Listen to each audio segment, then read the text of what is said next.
बहुत बहुत स्वागत है आप सबका एक बार फिर से हमारे YouTube चैनल एस्ट्रो नॉलेज में।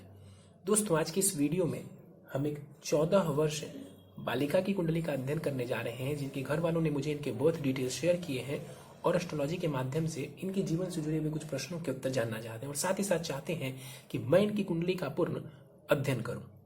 आगे बढ़ने से पहले हर बार की तरह आप सबसे निवेदन है, यदि अभी तक आपने हमारे YouTube चैनल एस्ट्रो नॉलेज को सब्सक्राइब नहीं किया है तो आप प्लीज इसे सब्सक्राइब कर दें और बेल आइकन को दबाना ना भूलें। साथ ही साथ दोस्तों, यदि आप सभी इसी प्रकार अपनी कुंडली का विश्लेषण करवाना चाहते हैं या फिर मुझसे संपर्क करना चाहते हैं तो स्क्रीन के ऊपर फ्लैश हो रहे व्हाट्सएप नंबर के ऊपर आप मुझसे संपर्क कर सकते हैं और ज्यादा जानकारी के लिए आप नीचे डिस्क्रिप्शन बॉक्स को भी चेक कर सकते हैं। वापस आते हैं इस विश्लेषण के वीडियो के ऊपर और सबसे पहले मैं आप सबों के समक्ष इनके बर्थ डिटेल्स को रख देता हूँ। इनका जो जन्म हुआ है वो हुआ है 27 जुलाई 2006 को। जन्म का जो समय है वो है 2:45 दोपहर के और जन्म का स्थान है उत्तर प्रदेश। प्रश्नों की बात की जाए तो इस जातिका के बारे में जानना चाहते हैं इनके घर वाले की किस क्षेत्र में पढ़ाई करना उचित होगा, यानी एजुकेशन किस क्षेत्र में कराई जाए, करियर किस क्षेत्र में इनका होगा, क्या नौकरी करने का योग है या फिर नहीं है। पति के बारे में जानना चाहते हैं, वैवाहिक जीवन को लेकर के पूछा गया है, धन के योग, मकान योग और साथ ही साथ कुंडली में बन रहे योग के बारे में पूछा गया है। तो इनके सभी प्रश्नों को हम लेंगे आखिर में, लेकिन सबसे पहले इनकी लग्न कुंडली की तरफ चलते हैं जो कि हमारे समक्ष है। इनकी लग्न कुंडली प्रारंभ होती है 8 नंबर से। 8 नंबर यानी कि वृश्चिक लग्न की कुंडली बन जाती है और चंद्रमा सिंह राशि में जाकर के विराजमान है। यानी इस जातिका की जो कुंडली बनती है वो बन जाती है वृश्चिक लग्न एवं सिंह राशि की। वृश्चिक लग्न यानी कि मंगल के द्वारा अधिपत्य किया जाने वाला लग्न, ये जल तत्व प्रधान लग्न बनता है। ऐसे जातक या जातिकाओं के स्वभाव की बात करें तो ऐसे लोग अपने अंदर रहने वाले होते हैं, यानी कि बहुत जल्दी अपनी बातों को दूसरे के समक्ष प्रकट नहीं करते। थोड़े से जिद्दी स्वभाव के होते हैं। इनकी जिद के आगे दुनिया के हर व्यक्ति को झुकना पड़ता है। ये करते वही है जो इनकी इच्छा होती है। गुस्सा इनके नाक पे रहता है, इसमें कहीं कोई दो राय नहीं है। यहां पर देखें, लग्न का मान 9 डिग्री है, यानी लग्न के पास ठीक ठाक बलाबल माना जाएगा। लग्नेश है मंगल, उठ करके कुंडली के 10वें भाव में मंगल बैठे हुए और यहाँ पर मंगल का बैठना अपने आप में एक राजयोग है। अब हम एक एक करके ग्रहों को देखते हैं इस कुंडली में कि कौन सा ग्रह किस प्रकार का परिणाम दे रहा है। राहु इनके 5वें भाव में बैठे हुए 4 डिग्री के साथ यहाँ पर राहु बैठा हुआ है और यहाँ पर ये जो राहु है ये मृत अवस्था के माने जाएंगे। मीन राशि में राहु बैठे हुए। सबसे बड़ी बात ये है हमें देखने की कि राहु गुरु की राशि में है तो गुरु कहाँ है। गुरु कुंडली के 12वें भाव में जाकर के बैठे हुए हैं जो कि खर्च का होता है, अस्पताल का होता है और विदेश का होता है। और जो 5वां भाव है जहां पर राहु देव बैठे हैं, ये शिक्षा संतान के लिए हम विशेष रूप से देखते हैं। तो राहु का 5वें भाव में होना और गुरु का 12वें भाव में होना इस बात का सूचक है कि शिक्षा में यहाँ पर बाधा देखने को मिलेगी, शिक्षा में ब्रेक लग सकता है। यदि गुरु की प्लेसमेंट बढ़िया होती तो राहु यहाँ पर अच्छा मदद करने वाले होते, लेकिन चूंकि गुरु 12वें भाव में चले गए तो थोड़ी परेशानी देखने को मिल सकती है। फिर भी यहाँ पर जो बैठा हुआ राहु है टेक्नोलॉजी की तरफ इस जातिका को लेकर के जा सकता है, इंटरेस्ट दिलवा सकता है। एस्ट्रोलॉजी में भी इंटरेस्ट इनको आ सकता है। तंत्र मंत्र में, एस्ट्रोलॉजी में इस जातिका को इंटरेस्ट देखा जा सकता है। पढ़ाई में ब्रेक लगने का योग मौजूद है। प्रेम संबंधों को भी हम 5वें भाव से देखते हैं, उसमें भी ब्रेकअप की संभावना कम से कम एक बार देखने को मिल सकती है। संतान की बात की जाए तो प्रथम संतति की जहां तक मैं बात करूं वो होने में थोड़ी परेशानी देखने को मिल सकती है यहाँ पर, लेकिन दशाओं का खेल बहुत ज्यादा होता है, इसलिए दशा देखनी हमें बहुत जरूरी है। लेकिन गुरु का 12वें भाव में बैठना ये बहुत अच्छा नहीं कहा जा सकता है। राहु यहाँ पर बैठ करके कुंडली के भाग्य भाव को देखेंगे, उच्च शिक्षा के भाव को देखेंगे तो यहाँ पर एक तो उच्च शिक्षा या तो इनकी विदेश में हो सकती है या उसमें थोड़ा समय लग सकता है। लाभ स्थान को राहु देखेंगे तो शिक्षा के माध्यम से लाभ राहु देंगे। राहु एक से ज्यादा माध्यमों से लाभ करवाते हैं, ये बात मैंने बार बार कही है। राहु की दृष्टि जो लग्न के ऊपर पड़ रही है ये कहीं ना कहीं जातिका को भ्रम की स्थिति में डाल सकता है। इस जातिका को ये राहु भ्रम की स्थिति में डाल सकता है। तो इस राहु के लिए बस एक ही सुझाव दूंगा मैं अभी ही, उपाय चाहे जो भी हो, लेकिन इस राहु के लिए एक ही सुझाव दूंगा कि किसी भी कार्य को लग करके करें। जो भी जीवन में करना है, जो भी गोल है, जिस भी क्षेत्र में जाना चाहें, उस एक क्षेत्र को पकड़ लें और उसके ऊपर बने रहें। यदि ऐसा करेंगी तो राहु भी आपको अच्छी सफलता दिलवाएगा। आगे बढ़ जाएं, कुंडली के अष्टम भाव को देख लें तो शुक्र एवं बुध यहां पर बैठे हुए हैं। शुक्र बुध की युति से लक्ष्मी नारायण योग का निर्माण होता है। ये बात भी मैंने कई बार वीडियोस में बताई है। अष्टम भाव में लक्ष्मी नारायण योग का निर्माण होना, और यहाँ पर यदि हम बुध को देखें तो वो स्वग्रही भी है, यानी कि बुध यहाँ पर विपरीत राजयोग भी बना रहे हैं। और अष्टम भाव आपके आयु का होता है, मृत्यु के लिए देखते हैं, गंभीर समस्याओं के लिए देखते हैं और ससुराल पक्ष के लिए देखते हैं। तो आपको ससुराल बहुत बढ़िया मिलेगा, इसके योग मौजूद हैं। ससुराल की तरफ से धन का लाभ मिलेगा, इसके भी योग मौजूद हैं। गुप्त विद्या जैसे कि ज्योतिष हो गया, तंत्र मंत्र हो गया, इसमें आपको इंटरेस्ट रहेगा। रिसर्च के क्षेत्र में कुछ ऐसी बातें जो दुनिया बहुत ज्यादा नहीं जानती है, रिसर्च के माध्यम से आप उसमें जो है अच्छी सफलता प्राप्त कर सकती हैं। आपका जो सिक्स्थ सेंस है वो बढ़िया होगा। कारण है आपका जो अष्टम भाव है वो बलवान नजर आ रहा है। यहाँ पर शुक्र को देख लेते हैं। शुक्र यहाँ पर युवावस्था का बैठा हुआ है, मित्र के घर में है। इस कुंडली में शुक्र को समझे तो वो मारक ग्रह है, वो सप्तमेश एवं द्वादशेश है। तो शुक्र इस कुंडली में मारक ग्रह कहलाएंगे। जाकर के शुक्र कुंडली के अष्टम भाव में यहाँ पर बैठे हुए, आपको ससुराल बहुत बढ़िया मिलेगा। विवाह भाव का स्वामी ग्रह है शुक्र, और यहाँ पर जाकर के अष्टम भाव में बैठा हुआ है। कुंडली मिलान करके विवाह करें। कुंडली मिलान करके विवाह करेंगे तो विवाह आपका बढ़िया रहेगा। कुंडली मिलान करके विवाह करने के लिए इसलिए कह रहा हूं क्योंकि ये अष्टम भाव है। देखिए 6, 8 और 12 ये 3 भाव, इसको त्रिक भाव कहते हैं। तो यहाँ पर सप्तमेश जो विवाह भाव के स्वामी है शुक्र, ये आकर के बैठे हुए हैं। तो कुंडली मिलान करके विवाह करेंगे तो स्थिति बढ़िया रहेगी आपके लिए। शुक्र की दृष्टि द्वितीय भाव के ऊपर पड़ेगी, ये धन लाभ के लिए बढ़िया माना जाएगा। बुध को देख लेते हैं। यहाँ पर 27 डिग्री के साथ बुध बैठे हुए हैं, और यहाँ पर बुध मृत अवस्था में वक्री होकर के बैठे हुए हैं। बुध की यहाँ पर बात की जाए तो यहाँ पर जो बुध देव हैं ये विपरीत राजयोग में है, ये मैंने आपको बताया। लाभेश भी है इस कुंडली में बुध, और अष्टमेश भी है। अष्टमेश का अष्टम भाव में बैठना ये आपकी आयु की रक्षा करेंगे, यानी आयु के लिए ये बढ़िया है। अच्छा ससुराल आपको मिलेगा, इसके भी योग यहाँ पर ये बुध बना देते हैं। अचानक से धन का लाभ मिले, इसके भी योग मौजूद हैं आपकी कुंडली में। हो सकता है विवाह के बाद या कभी भी आपको जीवन में संपत्ति की प्राप्ति जरूर होगी। संपत्ति प्राप्ति के योग आपकी कुंडली में बहुत ही ज्यादा नजर आ रहे हैं यहाँ पर। और बुध की दृष्टि जाएगी कुंडली के द्वितीय भाव के ऊपर, आपकी वाणी को ये बुध बढ़िया करेंगे। और चूंकि ये धनेश है, किसी न किसी माध्यम से ये बुध आपको धन देते रहेंगे। तो यहाँ पर बुध की स्थिति बढ़िया मानी जाएगी। आगे बढ़ जाए, कुंडली के भाग्य भाव को देख लें तो सूर्य एवं शनि यहाँ पर विराजमान है।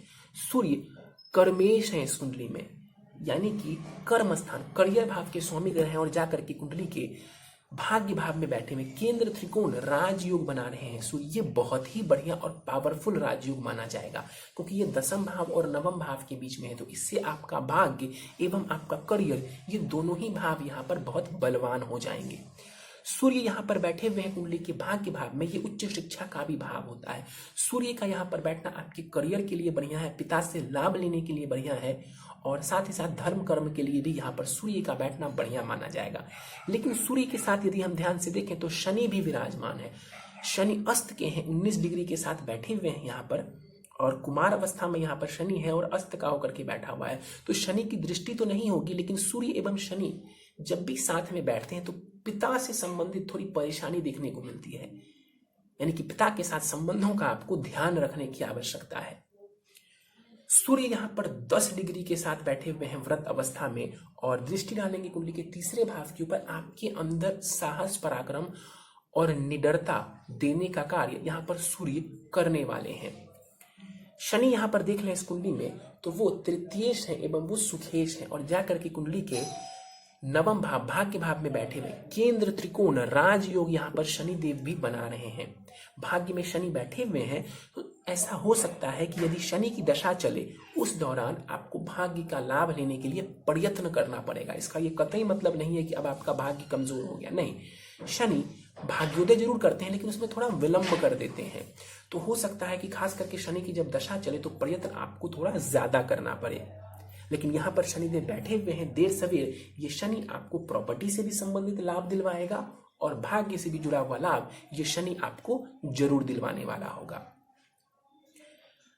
आगे बढ़ जाएं, मंगल एवं चंद्रमा को देखें तो कुंडली के दसम भाव में चंद्रमा एवं मंगल यहाँ पर बैठे हुए हैं। चंद्रमा मंगल की युति को हम लक्ष्मी योग कहते हैं, चंद्र मंगल लक्ष्मी योग कहते हैं, जो कि आपके कर्म स्थान में बन रहा है। ये योग, ये लक्ष्मी योग आपके करियर में आपको लाभ देगा, खास करके जीवन में धन लाभ के लिए यहाँ पर चंद्रमा मंगल का बैठना आपके कर्म के माध्यम से बहुत ही बढ़िया है। कुछ और भी राजयोग यहाँ पर बन रहे। मैंने स्टार्टिंग में ही कहा था, लग्नेश का जाकर के किसी भी कुंडली के दसम भाव में बैठना, ये कुंडली में बहुत बड़ा राजयोग है। इसका कोई नाम नहीं है, लेकिन बहुत बड़ा राजयोग है। इसके अलावा मंगल यदि दसम भाव में बली होकर के बैठ जाए तो इसको हम जातक की कुंडली में कुल दीपक योग कहते हैं और जातिका की कुंडली में कुल दीपिका योग कहते हैं। तो यहाँ पर मंगल जो है कुल दीपक योग बना रहा है। इसका मतलब है कि आप कुछ ऐसा कर सकती हैं अपने जीवन में जिससे आप अपने साथ साथ अपने खानदान का नाम रोशन करें। इसके योग यहाँ पर इस कुंडली में मौजूद हैं। चंद्रमा को देख लें तो चंद्रमा और सूर्य के बीच में राशि परिवर्तन हो रहा है। पहली बात तो चंद्रमा भाग्येश होकर के कर्म स्थान में बैठे हुए हैं, तो यहाँ पर चंद्रमा जो है केंद्र त्रिकोण राजयोग बना रहे हैं, ये भी बहुत अच्छा है। और दूसरा, राशि का परिवर्तन हो रहा है सूर्य एवं चंद्रमा के बीच में, इसको हम महाराशि परिवर्तन कहते हैं, यानी कि ये बहुत अच्छा राशि परिवर्तन माना जाता है। साथ ही साथ इस राशि परिवर्तन के होने के कारण, नवम और दसम भाव में होने के कारण, इसको हम कर्म धर्माधिपति योग या इसको हम धर्म कर्माधिपति योग कहते हैं। क्या कहते हैं? धर्म कर्माधिपति योग का नाम देते हैं इसको। तो ये योग यहाँ पर कुल मिलाकर के आपकी भाग्य, आपकी उच्च शिक्षा एवं आपके करियर के लिए बहुत ही बढ़िया माना जाएगा। करियर में आप कुछ विशेष कर सकती हैं जिससे कि आप अपने साथ साथ अपने परिवार का नाम भी रोशन करें। मंगल को देख लें, यहाँ पर मंगल बैठे हुए हैं कुंडली के दसम भाव में। यहाँ पर मंगल 8 डिग्री के साथ विराजमान है। कुमार अवस्था में मंगल है। चौथी दृष्टि से लग्न को देखेंगे, मंगल थोड़ा चिड़चिड़ापन तो देंगे, लेकिन आपको ये मंगल साहस भी देगा और आपके आयु को भी, आपके स्वास्थ्य को भी बढ़िया बना करके रखेगा और आपके साहस में वृद्धि करवाएगा। चिड़चिड़ापन से आपको बचना चाहिए। मंगल की दृष्टि चतुर्थ भाव के ऊपर पड़ेगी तो ये मकान सुख, जमीन से जुड़े हुए सुख के लिए बहुत बढ़िया माना जाएगा। वैसे भी लक्ष्मी योग बना रहे हैं मंगल चंद्रमा, और यहाँ पर इनकी दृष्टि सुख स्थान पर है, तो प्रॉपर्टी के माध्यम से, गाड़ी वाहन के माध्यम से आपको जीवन में खूब सारा भौतिक सुख सुविधा देखने को मिले, इसकी योग आपकी कुंडली में मौजूद है। मंगल की दृष्टि शिक्षा भाव के ऊपर पड़ रही है, तो यहाँ पर मंगल की दृष्टि का पड़ना, ये शिक्षा में आपको मेहनत के बाद बहुत बढ़िया लाभ दी जाएगा। शिक्षा में सफलता के लिए भी मंगल की 8वीं दृष्टि बहुत ही बढ़िया मानी जाएगी। चंद्रमा को देख लें, 4 डिग्री के साथ चंद्रमा यहाँ पर बाल अवस्था में बैठे हुए हैं और केंद्र त्रिकोण राजयोग बना रहे हैं। दसम भाव में चंद्रमा का बैठना, ये आपके नेम फेम के लिए बहुत ही बढ़िया माना जाएगा। जैसा मैंने कहा, प्रसिद्धि के योग बहुत अच्छे हैं। आप समाज में नेम फेम कमा सकती हैं अपने कार्य की बदौलत, अपने कर्म की बदौलत। आप जो है समाज में अपना नाम और अपने परिवार का नाम ऊंचा कर सकती हैं। चंद्रमा यहाँ पर बैठे हुए हैं, धन के लिए अच्छा है क्योंकि लक्ष्मी योग बन रहा है। और चंद्रमा की जो 7वीं दृष्टि पड़ेगी सुख स्थान के ऊपर, तो चंद्रमा क्या करेंगे, आपके भाग्येश हैं तो सुख सुविधाओं को बढ़ा देंगे ये चंद्रमा। तो यहाँ पर सूर्य चंद्रमा मंगल, इनकी प्लेसमेंट लाजवाब कही जाएगी। आगे बढ़ जाए, केतु को देख लें तो केतु कुंडली के लाभ स्थान में विराजमान है। यहाँ पर केतु 4 डिग्री के साथ मृत अवस्था में बैठे हुए हैं। लाभ स्थान में मैंने बार बार कहा है कि राहु, केतु, शनि जैसे ग्रहों का बैठना बहुत ही बढ़िया है। यहाँ पर केतु आपको खूब सारा धन लाभ करवाने वाले होंगे। और बुध की राशि में बैठे हुए, और बुध कहाँ है तो अष्टम भाव में। आपके पास जो धन आए उसको सोच समझ करके आप खर्च करें, बस मैं आपसे यही कहूंगा।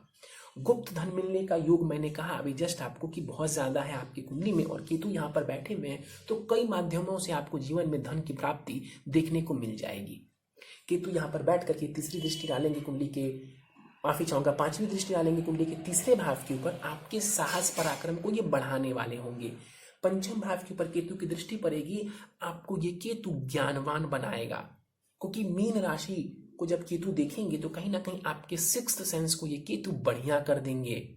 और केतु की दृष्टि पड़ेगी कुंडली के 7वें भाव के ऊपर, जो कि विवाह का भाव होता है, तो यहाँ पर केतु की दृष्टि का पड़ना बहुत बढ़िया हम नहीं कह सकते। तो कुंडली मिलान की जो बात है वही मैं दोहराऊंगा, कोई टेंशन लेने की जरूरत नहीं है। बार बार मैं कहता हूं, विवाह का सबसे बड़ा जो रेमेडी है, सबसे बड़ा जो उपाय है वो है कुंडली मिलान। तो टेंशन लेने की जरूरत नहीं है, कोई खराब स्थिति नहीं है, बस कुंडली मिलान करवा लेंगे अति उत्तम स्थिति रहेगी। आगे बढ़ जाए, गुरु को देख लें। गुरु कुंडली के 12वें भाव में यहाँ पर बैठे हुए हैं, 15 डिग्री के साथ गुरु युवावस्था में बैठा हुआ है 12वें भाव में। यहाँ पर गुरु को देखें तो ये गुरु धनेश है और ये शिक्षा संतान भाव के स्वामी ग्रह बनते हैं, पंचमेश है ये, और जाकर के विदेश भाव में बैठे हुए हैं। इसको हम अस्पताल का भी भाव कहते हैं। तो मेडिकल के क्षेत्र की तरफ भी शिक्षा यहाँ पर नजर आ रही है, मेडिकल क्षेत्र की तरफ भी शिक्षा यहाँ पर नजर आ रही है, और घर से दूर जाकर के शिक्षा लें आप, इसके योग भी मौजूद हैं। धन के स्थान को देख लें तो धनेश गुरु खर्च भाव में जाकर के बैठा हुआ, इसीलिए मैंने थोड़ी देर पहले भी आपको कहा था कि जो धन आपके पास आएगा, और मैं जानता हूं कि आपके पास खूब सारा धन आएगा, तो जो धन आपके पास आएगा उसको संजोग करके आप रखेंगी तो खूब धनवान आप बनेंगी। धन आया और उसको यदि आप बेतहाशा खर्च करती चली जाएंगी तो फिर आपके लिए परेशानी देखने को मिल सकती है।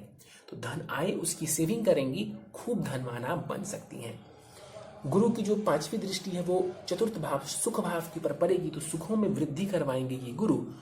और कहीं ना कहीं जो है, मैंने भौतिक सुख सुविधाओं की बात की, मकान का सुख, वाहन का सुख, भूमि का सुख, ये सब देखने में आ रहा है। गुरु की 7वीं दृष्टि पड़ेगी 6ठे भाव के ऊपर, तो आपके शत्रुओं के ऊपर ये गुरु आपको विजयी बनवाएगा, कंपटीशन में सफलता दिलवाएगा। और गुरु की जो 9वीं दृष्टि है वो देखिए कुंडली के 8वें भाव के ऊपर पड़ेगी, आपकी आयु की रक्षा करेंगे, आपकी आयु की वृद्धि करेंगे, आपको गंभीर चीजों से ये बचाने वाले होंगे, यानी कि परेशानियों से बचाने वाले होंगे। और ये जो मैंने प्रॉपर्टी की बात की थी, ससुराल पक्ष से लाभ की बात की थी, उसमें और कई गुना गुरु की दृष्टि वृद्धि करवा देगी। यानी कि जो इनहेरिटेंस प्रॉपर्टी की मैं बात कर रहा था, उसकी स्थिति इस कुंडली में बहुत ही ज्यादा प्रबल नजर आ रही है। तो ये कुंडली बहुत ही बढ़िया है। एक बात आपको बता दो, कुंडली के 10वें भाव को फिर से हम देख लें। एक तरफ केतु है, दूसरी तरफ सूर्य एवं शनि है। तो यहाँ पर कुंडली के 10वें भाव को पाप करतरी लग जाएगा। कुंडली के 10वें भाव को यहाँ पर पाप करतरी लग जाएगा, जिस वजह से बहुत ज्यादा जो शुभ इफेक्ट था उसमें थोड़ी सी कमी आ जाएगी। पाप करतरी लगने का ऐसा बिल्कुल मत समझा मतलब कि यहाँ पर जितने भी योग बन रहे हैं वो सब फेल हो गए और आपको कुछ नहीं मिलेगा। नहीं, ऐसा कुछ भी नहीं है। थोड़ी सी कमी या थोड़ा सा ज्यादा संघर्ष करियर में देखने को मिल सकता है, और यदि आप संघर्ष करेंगी तो आप शीर्ष तक पहुंच सकती हैं। आप शीर्ष तक पहुंच सकती है। ये कुंडली का सिर्फ 2 भाव बता रहा है, मंगल, चंद्रमा और सूर्य। इसको देख करके कोई भी आपकी कुंडली को बता देगा कि आप जीवन में बहुत बढ़िया कर सकती हैं। दशाओं की हम बात कर लें तो फिलहाल आपको शुक्र की महादशा चल रही है, जो कि 5 जनवरी 2031 तक रहेगी। और शुक्र की महादशा में राहु की अंतरदशा आपको चल रही है, जो कि 5 मार्च 2021 तक आपको रहने वाला है। तो देखिए, अभी राहु की जो है अंतरदशा आपको चल रही है, शुक्र की महादशा में राहु की अंतरदशा चल रही है। अपने मन के ऊपर थोड़ा सा आपको काबू पाना होगा, यानी कि कंसंट्रेशन के ऊपर आप काम करिए। कंसंट्रेट हो करके और जिद ठान करके आप जिस क्षेत्र में जाएंगी, दुनिया की कोई ताकत आपको सफलता से नहीं रोक सकती है। क्या मैं आपकी झूठी तारीफ कर रहा हूं? बिल्कुल भी नहीं। आपके 10वें भाव को, कर्म स्थान को देख करके और आपके भाग्य भाव को देख करके कोई भी आपको ये बात बता देगा कि आपका करियर बुलंदियों तक जाने वाला है। क्या करेंगी? मेहनत करेंगी, जी तोड़ मेहनत करेंगी और कंसंट्रेशन और फोकस के साथ काम करेंगी। जीवन में आप बहुत ऊंचाइयों पर जाने वाली हैं। प्रश्नों को ले लेते हैं हम। किस क्षेत्र में पढ़ाई करेगी या किस क्षेत्र में नौकरी करने के योग है? देखिए, एसएससी मेडिकल, इसके योग मुझे ज्यादा नजर आ रहे हैं। एसएससी का क्षेत्र हो जाए या मेडिकल का क्षेत्र हो जाए, इसके योग नजर आ रहे हैं। यदि मेडिकल में जाते हैं तो स्टडी काफी ज्यादा करनी पड़ेगी, लंबे समय तक करनी पड़ेगी। तो इस वजह से आप मंगल से जुड़े क्षेत्र में जा सकती हैं, टेक्नोलॉजी के भी क्षेत्र में जा सकती हैं, इंजीनियरिंग के भी क्षेत्र में आप जा सकती हैं। मैंने आपको कहा कि राहु 5वें भाव में बैठे हुए हैं, तो टेक्नोलॉजी के भी क्षेत्र में आप जा सकती हैं।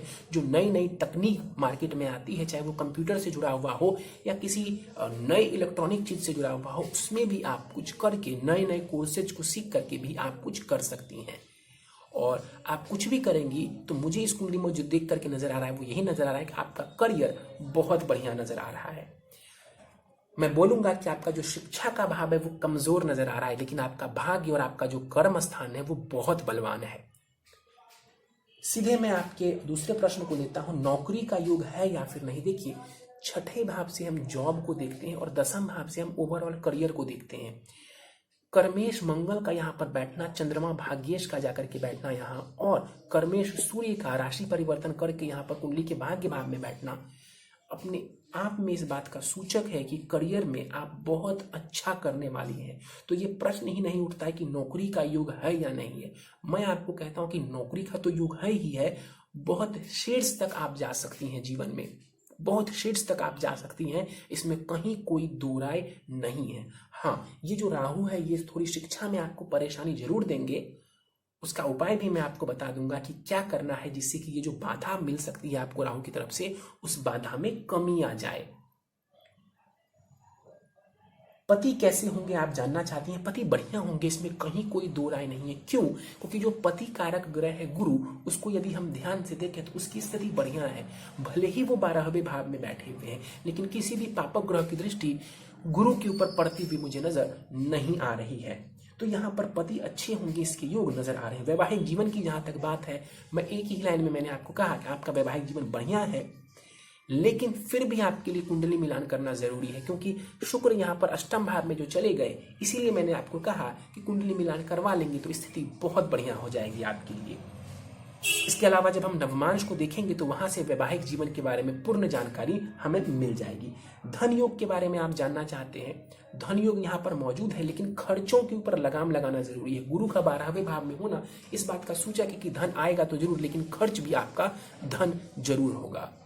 तो इस बात का आपको ध्यान रखने की आवश्यकता है कि आप जो है बेतहाशा धन का व्यय मत करें। मकान कितनी जगहों पर होगा? देखिए, कहने का तो मैं कह सकता हूं कि 3 मकान आप बनाएंगी, लेकिन आप इतना जान लीजिए कि कई मकान आप बना सकती हैं।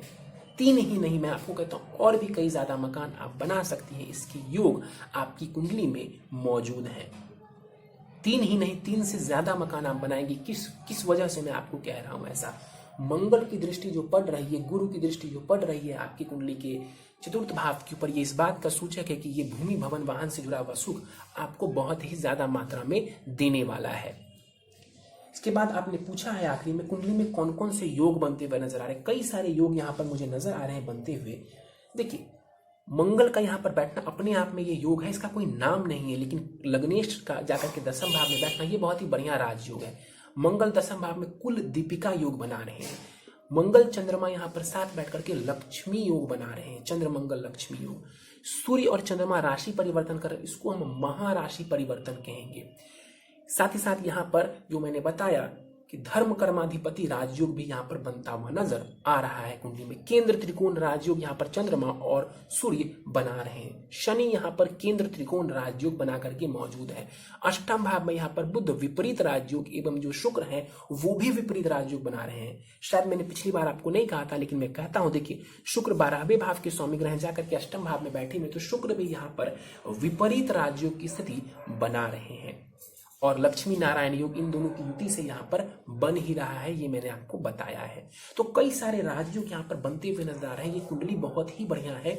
जो राहु यहाँ पर थोड़ा गड़बड़ नजर आ रहा है, कुछ नहीं करना, कॉन्सेंट्रेट होकर के आप कार्य करिए। आपका मन 1000 जगह जाए, जाने दीजिए, लेकिन आपको ये पता होना चाहिए कि आपको एक ही दिशा में बढ़ते जाना है। यदि आप ऐसा करेंगी तो करियर में आप शीर्ष तक पहुंचेंगी। इस बात को कहने में मुझे कोई दिक्कत नहीं है। उपाय पर जाने से पहले आपकी नवमांश कुंडली को देख लेते हैं। नवमांश कुंडली में यदि हम विवाह की बात करें तो वहां पर 3 नंबर से आप, माफ करिए, 6 नंबर से आपकी कुंडली प्रारंभ हो जाती है, यानी कि कन्या लग्न की कुंडली बनती है। सप्तमेश बनते हैं गुरु, जो कि 6ठे भाव में जाकर के केतु के साथ बैठे हुए हैं।